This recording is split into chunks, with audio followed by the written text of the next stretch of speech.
Samedi 25 avril 2020, bienvenue au journal CLCA, voici les titres. Lutte contre le Covid-19, le ministère de l'Éducation nationale burkinabé compte utiliser tous les supports de technologie, de l'information et de la communication pour la continuité pédagogique. Une initiative qui intervient dans le plan de riposte du ministère de l'Éducation nationale. 12 millions de masques sont en train d'être confectionnés pour accompagner élèves et enseignants. Plus d'explications dans ce journal. Crise sécuritaire, j'allais dire, et humanitaire dans le Sahel au Faso. L'Union pour le progrès et le changement inquiet recommande le renforcement de la collaboration entre FDS, l'organisation de patrouilles permanentes et de convois périodiques pour faciliter le transport vers les zones attaquées. Pour elle, la région du Sahel est aujourd'hui épicentre de la crise sécuritaire et il faut vite agir pour ne pas la laisser aux mains des terroristes. Dans ce journal également, on reviendra sur cette affaire qui choque la sensibilité de plusieurs personnes. Un Libanais publie sur le réseau social Facebook la vente d'une jeune fille nigérienne de 30 ans au prix de 1000 $, près de 550 000 francs CFA. Les cris de colère et de dénonciation ont permis d'arrêter l'auteur de la publication. On vous explique tout ceci en fin de journal. Bonsoir et bonsoir à tous. Tout d'abord, au Burkina Faso, le ministère en charge de l'éducation nationale a élaboré un plan de riposte pour assurer la continuité éducative dans le contexte du Covid-19. Un plan qui sera matérialisé à travers l'utilisation des technologies de l'information et de la communication pour la continuité pédagogique, annonce donc le professeur Ouaro, le patron de l'éducation nationale burkinabé. Ce plan intervient donc aussi dans la mise en œuvre de mesures préventives pour la reprise prochaine des cours. La date de cette reprise n'est pas encore fixée, mais il faut savoir déjà que l'effectivité de la reprise des cours dépendra de l'évolution de la pandémie au Burkina Faso. On fait le point avec Alain Koulibaly. Face à la pandémie du Covid-19, le ministère en charge de l'éducation dresse un plan de riposte pour assurer la continuité de l'enseignement au Burkina Faso. Un plan que le département du professeur Ouaro entend opérationnaliser à travers l'utilisation des technologies de l'information et de la communication pour assurer la continuité pédagogique. Pour cette initiative, donc, on s'appuiera sur tous les canaux de communication que nous avons afin d'élargir la base d'accès donc à cette forme donc de maintien donc des élèves dans le système éducatif. Donc les médias publics et privés, donc la radio et la télévision, les applications numériques avec ou sans connexion à Internet, c'est-à-dire que là où il n'y a pas de connexion, donc les contenus seront dans des clés USB. On me dira aussi que les clés USB, bon, il y en a qui en auront mais qui ne sauront pas où les utiliser, c'est-à-dire l'absence donc de tablettes ou d'ordinateurs. Et donc on prévoit aussi des polycopes ou des annales. Ce n'est pas une initiative qui va remplacer donc l'enseignement, ce n'est pas possible. Parce qu'on ne pourra pas atteindre tout le monde. On va essayer d'atteindre le maximum pour les maintenir dans l'apprentissage. Le plan de riposte prévoit également des mesures préventives pour assurer la sécurité sanitaire des élèves dans le cadre de la reprise prochaine des cours. Donc pour ces mesures préventives, il s'agit de la désinfection, du nettoyage des établissements scolaires et des structures d'éducation non formelle. Dans les zones où il y a eu des cas, c'est-à-dire que dans les villes où il y a des cas de coronavirus qui ont été déclarés, donc il serait bon de désinfecter les établissements scolaires, de les nettoyer avant l'arrivée donc des élèves. Alors le deuxième élément, c'est le port des masques de protection. Et donc c'est ainsi que le gouvernement, dans le cadre du plan de riposte, a décidé donc de confectionner des masques barrières artisanaux, réutilisables et lavables, à mettre à disposition de l'ensemble des élèves de notre pays, des enseignants et du personnel administratif des établissements. Donc nous avons évalué à un peu plus de 5 millions. Donc le nombre d'élèves, nous sommes à autour de 4 900 000.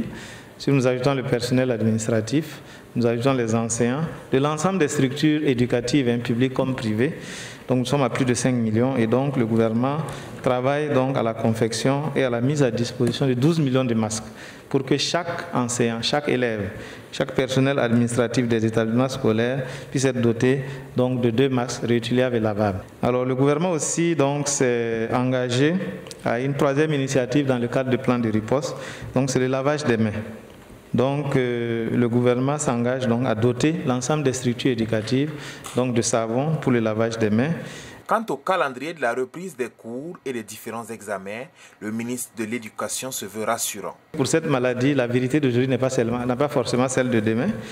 Et comme donc on regarde la situation, on l'évalue, donc dès qu'on pourra reprendre, en ce moment, on pourra déterminer un calendrier bien précis, aussi bien pour les examens que pour les classes. Pour le moment, le gouvernement, à travers donc, le communiqué que vous avez reçu, a fixé la reprise pour le 28 avril, mais a précisé dans ce communiqué que des concertations sont en cours pour faire en sorte que les conditions optimales de sécurité sanitaire soient réunies avant donc, le retour à l'école.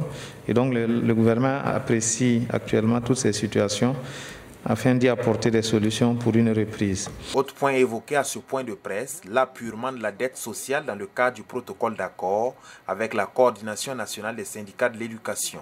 Là encore, le ministre Ouaro rassure. Des actions concrètes ont déjà été menées à cet effet et des concertations sont en cours pour répondre aux différentes revendications. Restons dans le volet éducation, toujours au Faso, les travailleurs des établissements d'enseignement privés disent être à bout de souffle depuis la fermeture des écoles. Ils étaient devant la presse hier vendredi pour exposer le calvaire qu'ils vivent, disent-ils, suite à la fermeture des établissements d'enseignement scolaire, universitaire et professionnel du Burkina Faso, réunis justement au sein de la coordination nationale des enseignants du privé du Burkina, en abrégé la CNB. La CNB justement demande le soutien du gouvernement afin de pouvoir sortir la tête de l'eau. Ahmed Nanema. La CNB, la coordination nationale des enseignants du privé du Burkina, expose ici à la Bourse du Travail les difficultés que traversent les travailleurs des différents établissements du pays face à la fermeture des écoles du fait du coronavirus. L'objet de cette conférence de presse-là, c'est de pouvoir revenir sur la situation difficile que traversent les travailleurs des établissements privés d'enseignement de façon générale au regard du contexte du coronavirus. Parce qu'il y a une fermeture des établissements, les travailleurs sont en inactivité et beaucoup sont rémunérés sur la base des volumes horaires qu'ils ont exécutés durant les mois. Et comme il n'y a pas d'activité, à la fin du mois, évidemment, il n'y a pas de revenus. La coordination des enseignants du privé estime que le gouvernement devrait prendre en compte leur situation dans les mesures d'accompagnement prises pour lutter contre le coronavirus. Alors que c'est une situation qui a été décidée par l'État. Nous estimons que c'est une situation imprévue face à laquelle on ne peut pas laisser ces travailleurs-là à leur sort. Parce que si ces travailleurs-là étaient responsables de la suspension des activités, il n'y a pas de problème. Mais c'est l'État qui en a décidé. Voilà pourquoi nous demandons à ce que l'État et les fondateurs puissent accompagner afin de trouver un accompagnement pour les travailleurs de ces établissements qui sont fermés.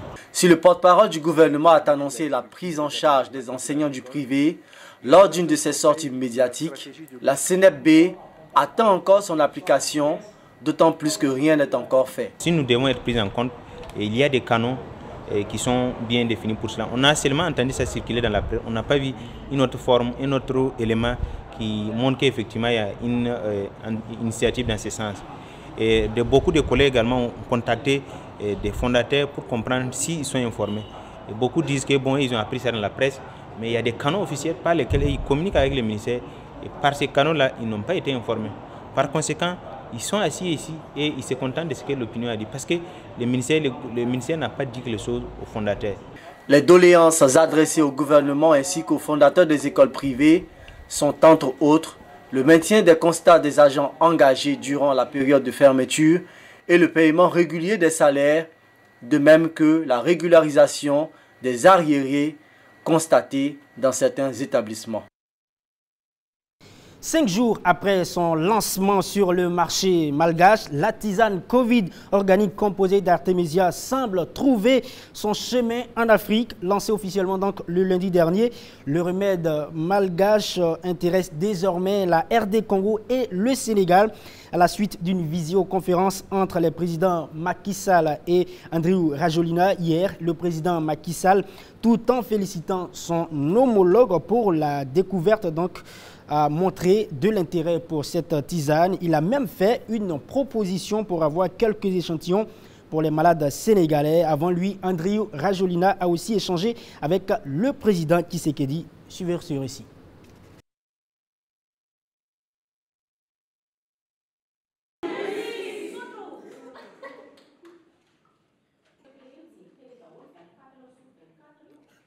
Nous avons fait sortir ce produit qui a été bien élaboré, qui a été bien étudié à travers notre institut malagasy de recherche appliquée qui a été créé depuis 1957. Boire le Covid organique, ça protège du Covid-19. Depuis quelques jours, le grand public ingurgite ce produit à base d'artémisia et de plantes endémiques de la Grande Île. Ce breuvage, en plus d'être un remède préventif, a aussi les pouvoirs de guérir. C'est la conviction du président Andriy Rajoelina, en dépit des réserves de l'Organisation mondiale de la santé et du scepticisme qu'affiche une partie des médecins malgaches sur l'efficacité du produit.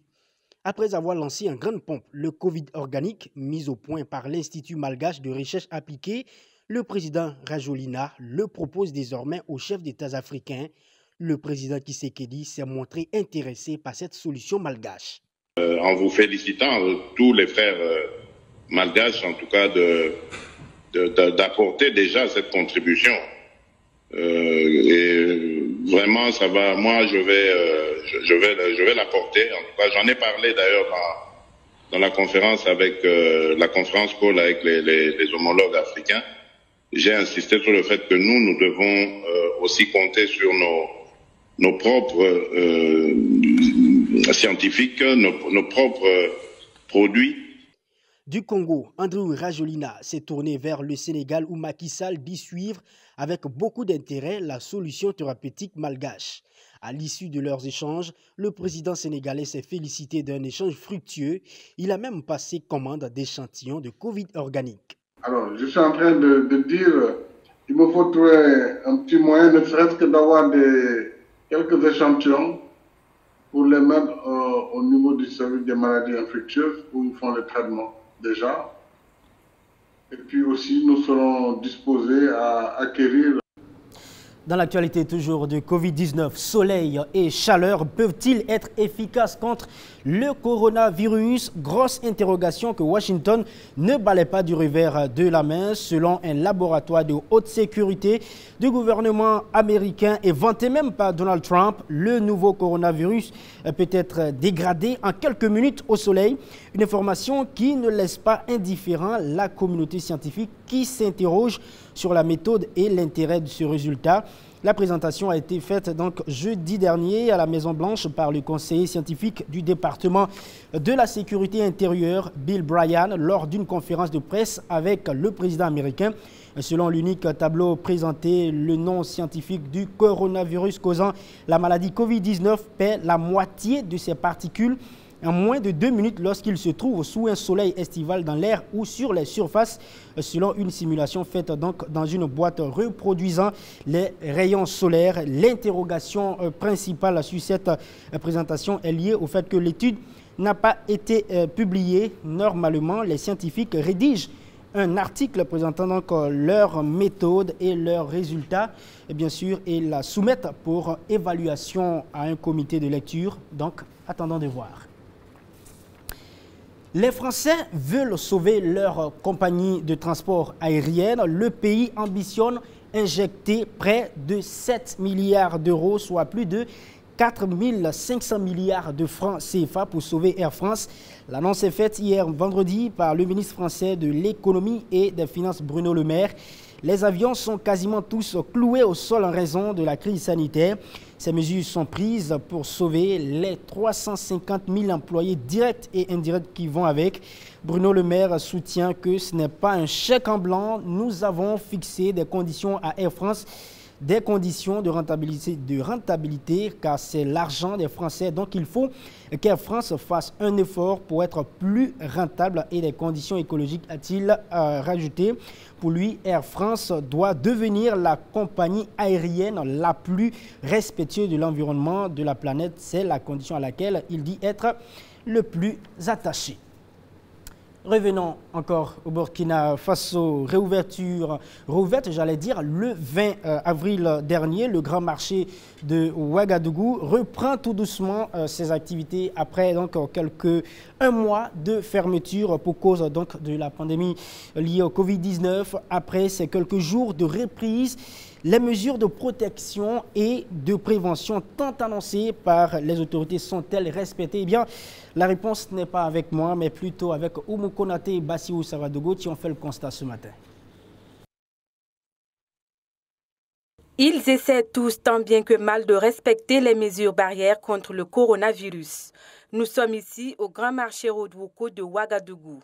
Pour y avoir accès, obligation de suivre les consignes des forces de l'ordre ainsi que des volontaires.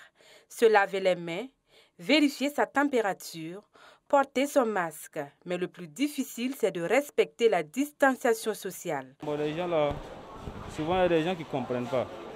Si tu leur dis de faire un écart de 1 mètre là, ils parlent beaucoup, gens comme c'est pas là. Heureusement, les volontaires sont là pour amener les plus compliqués sur le bon chemin. Mais le matin ici, nous on est en train de sensibiliser les gens pour qu'ils restent 1 mètre. Même si c'est pas 1 mètre, il n'a qu'à écarter un peu. Voilà. Vous voyez, non? Je suis en train de sensibiliser les gens. Mais si vous rentrez dans les marchés, vous savez que les commerçants suivent les mesures. Ils respectent les casse-nez, ils respectent les mesures qu'ils n'a pas débordé les lits. Tout est respecté. Et c'est pas 100%, mais 95%, ils respectent. Laver les mains, mettre les gels, n'a pas débordé les lits, poser les casse-nez. Vraiment, ils respectent comme il faut. Dès le début, c'était pas facile, mais avec le temps, vraiment, ils essayent de comprendre et ils commencent à respecter les consignes données. Donc une fois qu'on rentre dans une boutique, on les laisse, ils rentrent un, ils payent et ils ressortent. La distanciation sociale étant difficile à respecter dans un espace où il y a constamment du monde, Ismaël Kwanda, commerçant au grand marché de Ouagadougou, rejette la faute aux autorités. Impossible de respecter ces mesures s'il n'y a qu'une seule issue de sortie à la descente. Selon lui, il faut ouvrir plus de portails pour au maximum limiter les risques de contamination. Il y a des milliers de gens. Quand on veut sortir avec une seule porte là, on ne peut pas respecter les 1 mètre là. Voilà, donc ça, c'est pas notre faute. On ne peut pas respecter ça, mais ça, c'est la faute des autorités. Comme le soir, il faut qu'ils ouvrent au moins 4 portes, au moins 4 portes minimum, pour qu'on puisse sortir tranquillement. Si on avec une seule porte là, c'est pas facile à tout voir. Madina Tabsoba sur place pour la sensibilisation. Elle a des astuces pour faire comprendre aux uns et aux autres que la maladie n'est pas un leurre, mais une réalité. Dialogue ou encore taquinerie, ce sont ses astuces à elle pour atteindre son objectif. Objectif qui est de respecter les gestes barrières édictés par le gouvernement burkinabé.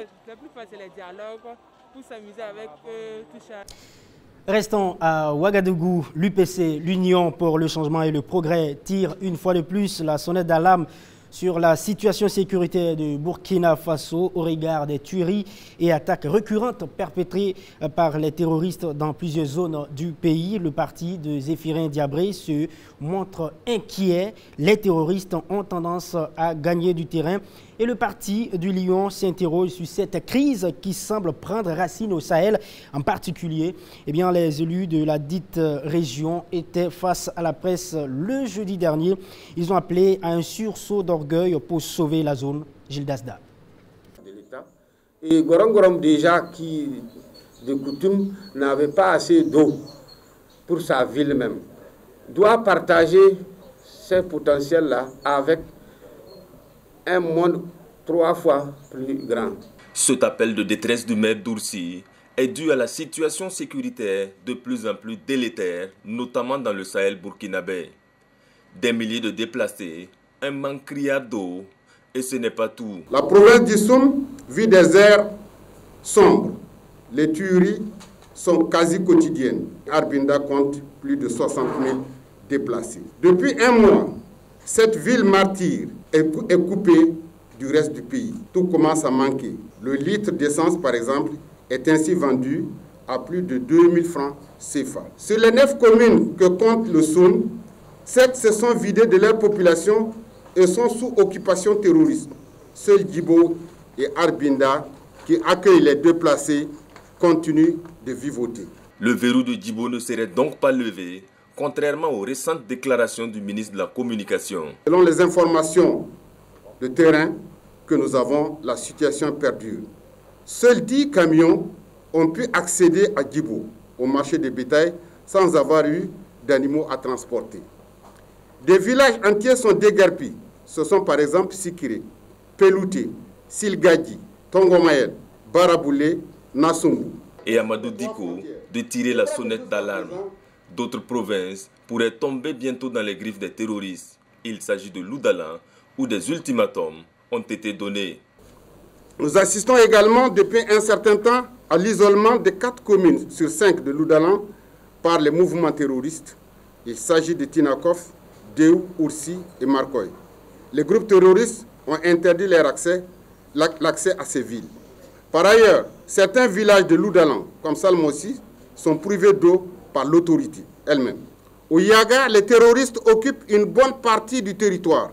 Récemment, la mairie de Titabe, dirigée par un de nos camarades, a été brûlée. L'UPC en appelle donc à un renforcement réel de la lutte contre le terrorisme, en alliant au travail des FDS les mesures de prise en charge pour les populations de cette zone, également touchées par le Covid-19. En République démocratique du Congo, 17 personnes ont été tuées, dont 12 rangers, dans une embuscade à l'intérieur du parc de Virunga hier vendredi. Ce parc joyau naturel et touristique est situé donc dans l'est de la RDC, à la frontière du Rwanda. Dans leur communiqué, les Virunga ont pointé la responsabilité de ces tueries aux rebelles hutus rwandais. 3 autres gardes ont été grièvement blessés. Le pronostic vital est engagé pour 2 d'entre eux. C'est l'une des plus lourdes attaques visant les quelques 700 rangers des Virunga, dont 176 ont été tués en 20 ans. D'une superficie de 7769 km², les Virunga couvrent une partie de la province du Nord Kivu, surtout le long de la frontière avec le Rwanda et l'Ouganda. Les grands singes sont l'une donc de ces attractions touristiques avec la spectaculaire ascension du volcan Nyaragongo. Avant de terminer ce journal, parlons de ce scandale qui enflamme la toile. Une Nigériane de 30 ans mise en vente sur un site de commerce électronique au Liban. L'annonce est faite par un Libanais justement avec le passeport de la jeune dame en indiquant qu'elle est une employée de maison 30 ans, très active et très propre au prix de 1 000 $, soit près de 550 000 francs CFA. La nouvelle a créé l'indignation chez plusieurs Nigérians. L'un d'entre eux s'est même interrogé en ces termes dans un tweet où se trouvent les Libanais qui ont mis en vente une femme nigériane avant de poursuivre qu'ils seraient prêts à racheter toute leur famille, tout en donnant sa compréhension des faits. Un autre internaute nigérien affirme qu'il serait mieux de chercher la domestique et la rapatrier au Nigeria. La fille de 30 ans a été victime donc de la traite du Liban en tant que femme de chambre. Dans la soirée d'hier jeudi, l'auteur de la publication de cette annonce a été arrêté par les autorités libanaises. Madame, Monsieur, c'est tout pour ce soir. Merci à vous de nous avoir suivis. Demain encore, je serai avec vous. Mais avant, n'oubliez surtout pas de bien prendre soin de vous et des autres. Les programmes se poursuivent sur la chaîne africaine de télévision. Bonne soirée.